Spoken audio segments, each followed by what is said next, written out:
Saliendo de este par complementario en clase AB, combinado en el híbrido H2, se pone acopladores direccionales para tomar muestra por J3 para regresarlo en la trayectoria, por ejemplo, B1 por J4. Entonces, esta podría ser el regreso de la trayectoria como está puesto en la figura 1. Aquí no tiene rectificador. Entonces, un rectificador de verdadero valor RMS y un detector pico con Q6 de potencia directa. Esta sería potencia directa. Y potencia reflejada con U3, U5. Aquí le ponen reverse power peak. Entonces, esta sería la trayectoria de A3 a 4 de lo que seleccionamos con el número como caja 5, que es un amplificador modelo 2X3450. Aquí tiene de este convertidor analógico digital por MISO la salida serie para un CPLD, dispositivo lógico programable complejo, para llevar y traer la señal para algún lado. Entonces este canaliza la señal para salir master output slave input a otro lado y recibe información por master input slave output para programar o seleccionar algunas funciones. Aquí vemos una interfase con estas terminales de entrada y aquí comunicación también MOSI y MISO interna J63, J65, que los vemos más adelante, con algunas terminales indicadas allá que están relacionadas con otras tablillas. Entonces este sería el amplificador de potencia y su tablilla de control. Los integrados, el CPLD programable, memoria, amplificador de 1 watt, splitter combiner de 5 MHz a 1 GHz, regulador de respuesta rápida. Ya no se conforman que sean conmutados, sino los desean más rápidos. Presentamos el contenido de las cajas o cuadros 3, 4, 5, algo de la PFRFU, y ahora nos vamos a lo que es la caja 8, 10, 12, 11 y 7, que los tenemos aquí en la sección 300, que así lo presenta el transmisor. 7, 8, también 9, 10, 11, 12. Le agregamos figura 13 porque no está puesto acá. Entonces nos pasamos a el número 7. Acabamos de presentar el número 5, donde tiene la etapa de potencia, donde el 8 es amplificador interfase, el 10 es splitter de 3 terminales, 3 salidas, amplificador de potencia el 12, combinador de 3 a 1 el 11, el 9 será una fuente de alimentación adicional igual a la fuente principal. Entonces aquí tenemos la etapa de potencia con salida de 716, 500 watts, que en la figura 1 lo pusimos como de 3 amplificadores para dar 1500 watts. Una combinación de 3 amplificadores de 500 watts. Bien, aquí está un divisor de 1 a 3, donde le llamamos módulo 10, caja 10, splitter de 1 a 3, donde la hoja 10.2 tiene un wattmetro de envolvente que se amplifica a nivel con U8, salida por terminal J1.3, por supuesto la entrada A4, salidas A5A, A5B, A5C. Entonces el número 5 se lo agregué para esta presentación, como el número A4 se agregó aquí. El manual constantemente nos cambia de E1 a E2 y sale E1 y vuelve a entrar E2 y pone E3 y según las necesidades van cambiando las terminales. Entonces por eso se puso terminales A y B. está una fuente de alimentación donde entran 5 volts y salen 4.5 por la entrada es J12. Entonces esa sería la hoja 10.2. En la hoja 10.1 está el splitter, un integrado. En la hoja 10.3 está medición de potencia directa, un capacitor de ajuste de entrada, detector de verdadero valor RMS, un amplificador U2 y ya el nivel de salida de DC por la terminal J14. Por J3, rectificador de potencia reflejada con una trayectoria similar, fuentes de alimentación con entrada de 5 volts y salida 4.5, 1 y 4.5.2, parece ser con el mismo integrado, terminal 3, terminal 2. Esa sería el splitter bloque 10. Enseguida tenemos el transmisor, donde la señal de RF entra en el módulo 5 a 5A y sale a 6A. Entonces, con un híbrido 1 se divide en dos las señales, 0 menos 90 grados. Se vuelve a una especie de otro divisor, podría ser un Wilkinson. Acopladores de impedancia para un Doherty, donde la parte de abajo es el amplificador de portadora y lo de arriba el pico de modulación. Gaitser sacó un artículo en uno de los libros de NAB, donde después de no solo Harris sino otros fabricantes de amplificadores de potencia investigar todas las familias posibles de amplificadores, regresaron con el Doherty. Entonces aquí está el voltaje de polarización de pico y polarización de señal promedio o portadora. Entonces por acá llega el voltaje de DC para el pico y por acá el voltaje de DC para polarizar la señal promedio de este Doherty.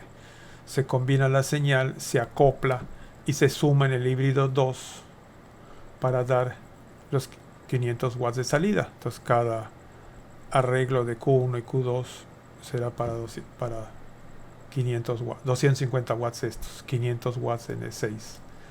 Aquí tiene fuente de alimentación entrada E3, E5. Y de nuevo, buscando en el manual, no encuentran esa terminal en las hojas del manual, por lo menos en la que presentan en datasheet, en la publicación de Gaitser. Aquí me detengo un momento, y en la época que se presentó esta plática, en agosto del 2016, era el último modelo de transmisores digital de Harris, de Gaitser, Harris ya se había separado de Gaitser, y no se encontró información eléctrica de diagramas de Rohde-Schwarz de equipos españoles, de equipo canadiense. No se encontró información eléctrica de otros transmisores. No sé si algún transmisor publicara su circuito. Por eso se decidió presentar esta plática, porque había la intención de presentar varios transmisores de televisión. Entonces el Rohde-Schwarz, en los manuales conocidos que han llegado a México, no tiene información de sus diagramas eléctricos. Aquí está la terminal encendido apagado, donde menos 5 volts cuando entra señal 0 o 1 a Q6 por J1 a 3 corta el transistor Q4 o se cortocircuita. Abre el transistor Q4 Q3, se abre o se satura y se cortocircuita y aterriza los más 5. Cuando no se aterriza Q4 Q3, los más 5 volts pasan a un amplificador que no tiene, un amplificador con retroalimentación negativa clásico, no inversor, pero acá no se puso por simplificar el dibujo. Y de acá fija el voltaje de polarización a la entrada principal con el primer U4, con el ajuste de R12. Entonces entra el voltaje para polarización principal y con un voltaje menor, con otra parte de U4 y ajuste de R13, ajustamos la polarización de la conducción de la parte superior de Q1, que es un integrado especial para Doherty. igual se repite abajo con U5 parte superior más 5 volts y R15. Ajustamos la parte del transistor de portadora y el pico lo ajustamos con R11. Ajustamos el pico de Q2. Entonces Q4 y Q3 serán para abrir y cerrar la polarización y en consecuencia cortar los transistores.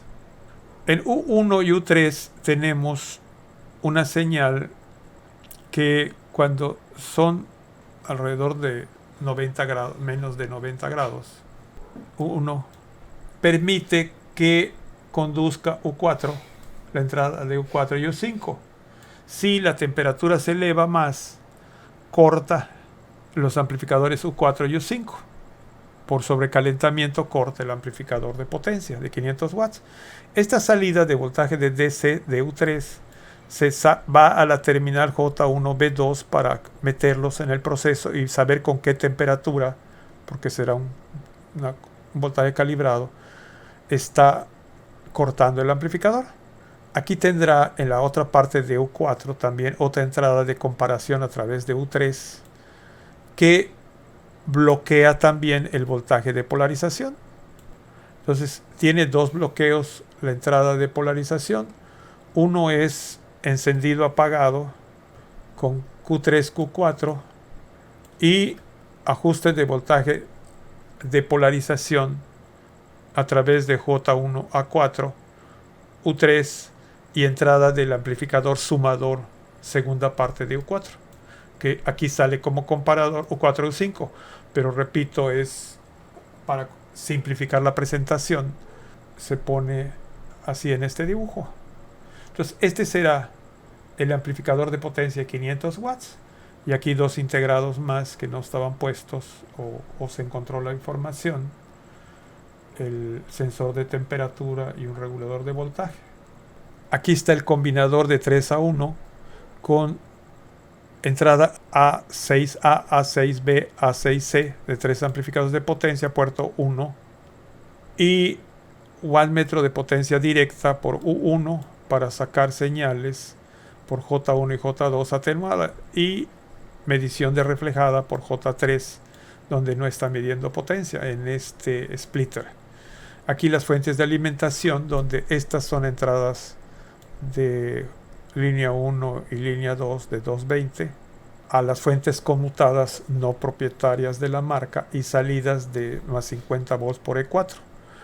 Estas son las terminales de módulo principal y terminales de entrada del módulo de emergencia. Por J1, C2, C4, C3, C5 se conectan terminales de control para las fuentes conmutadas, donde están habilidad de módulo, margen de disparo del voltaje, no sé qué sea esto, pero son las señales de control y medición de cada caja alimentación de los amplificadores de potencia. En la figura 8 o módulo 8 está la interfase de los módulos de potencia. Un microcontrolador U1 con entradas analógicas, una llave analógica, un switch analógico, con entradas de corriente del módulo A, módulo B, módulo C, entradas de temperatura del módulo A, módulo B, módulo C, voltajes de calibración directa y reversa con R56, R57. Entonces, el multiplexer o switch analógico seleccionado con las terminales A, B, C, qué interruptor analógico se está usando, nos dará voltajes de entrada analógicas y los convierte a digital por la salida 3X. También hay unas entradas, ahorita vemos de dónde vienen las señales de potencia reflejada J10.5, potencia de salida J10.4, PA volts, no dice qué terminal, un sensor de temperatura U10, una comunicación RS485 de entrada a salida y un poquito más detalles de la fuente de alimentación. De nuevo la fuente de alimentación, la entrada alterna 220, la salida de 50 volts de las fuentes conmutadas, que ya vemos con detalle un poquito más que en la terminal E4 con las resistencias muestreadoras R6, R7, convierten la corriente a voltaje a través de U7 y se aplica a la llave analógica que mide ese voltaje proporcional a la corriente y le llaman PA, corriente del módulo A, B, C. Aquí estará la medición del módulo A, módulo B, módulo C, por U9, módulo C. U8, U9 serán las entradas de las mediciones de corriente. Y la medición de voltaje será con este divisor de voltaje PA volts, divisor R41, R39. En este caso E5 es tierra y E5 nos habían puesto como B más en el módulo de potencia, que algunos detalles nos pueden medio confundir. Aquí están las señales de control de las fuentes de alimentación. Se vuelven a repetir los nombres y las terminales, donde aquí está el voltaje de ajuste, es manual, de umbral, donde nos avisa la operación de los módulos de las fuentes conmutadas. Aquí sale el voltaje de offset con un ajuste manual. Ya vimos dónde entra. Esta es la salida para la caja 1, caja 2 y caja 3, amplificador 3. Las temperaturas que salen de los amplificadores. Y por estas tres terminales, el encendido de la caja 1, el encendido del módulo 2, de la caja 2, el encendido de la caja 3. Como solo tiene 3 cajas amplificadoras de 500 watts, nada más se presentan 3 cajas. Entonces, esta es el controlador de los módulos de potencia y le llaman UAX, amplificador de interfaz. Y por último, de nuevo, el transmisor a bloques, donde vemos la entrada, salida con RS485, RS232, fuentes de alimentación. Pero aquí está bien, es Lower Power Unit modelo sección A y Lower Power Unit sección B. Para seleccionar con esta llave A o B. Entonces tiene dos equivalentes de excitadores redundantes. El divisor 1 a 3, los amplificadores de potencia 3 y dos híbridos combinadores, uno para dar 1000 watts y uno para combinar 1000 watts con 500 watts. Un acoplador direccional, un filtro pasabajos, filtro de máscara, un panel, otro acoplador direccional para medir potencia antes y después del filtro, tomar muestras, y un panel más de 3 bocas para salida a la antena y salida a la carga para verificar el transmisor.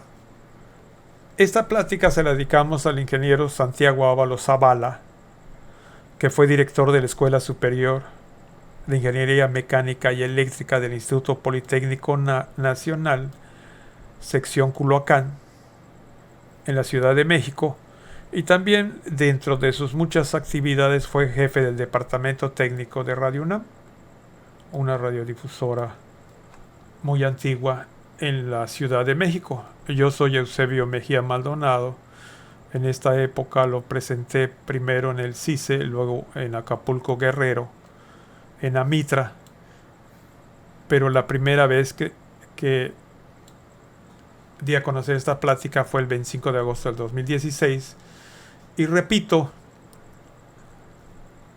no teníamos en esa época otro modelo más moderno presentado por Gateshead. Actualmente ya salió una variante de este transmisor y no se consiguió diagrama eléctrico para dar información de un transmisor como el Rohde-Schwarz.